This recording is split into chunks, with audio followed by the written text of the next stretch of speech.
14 na namamahaling sasakyan. Maserati, Rolls-Royce, Bentley, Mercedes-Benz. Nasaan ang mga ito galing? At bakit isa-isa nang kinukumpiska ng Bureau of Customs? Ngayong Miyerkules ng umaga, matagumpay na na-secure ng Bureau of Customs ang kabuuang 14 na luxury vehicles mula sa pamilya Diskaya matapos ang pagpapatupad ng search warrant. Ayon kay Commissioner Ariel Nepomuceno, ngayon, ang nandoon na po sa ating kustodya, bale 14 na. Bukod sa 12 naming in-apply, may nadatnan pa kami doon na 2. Kabilang sa mga sasakyang nasamsam ay Toyota LS300, Maserati Levante, Rolls-Royce Cullinan, Bentley Bentayga, Mercedes-Benz G-Class, Cadillac Escalade, at marami pang iba. Pero ang tanong, tapos na ba ang investigasyon? Hindi pa.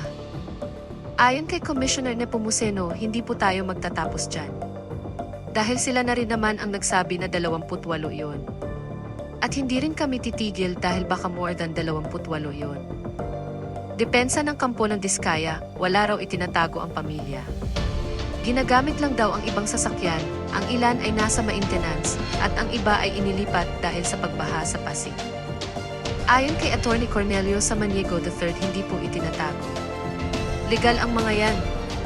Binili sa mga lehitimong car dealers tulad ng Speed 7 Corporation, Autoart Corporation, at Frebel Import and Export.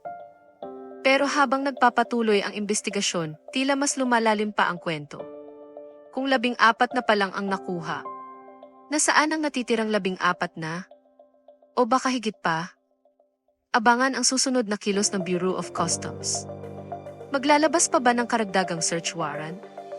At ano ang magiging hatol sa mga sasakyang ito? Para sa mas mabilis na update, huwag kalimutang mag-subscribe at i-click ang notification bell. Ito ang entertainment venture naglilingkod para sa katotohanan.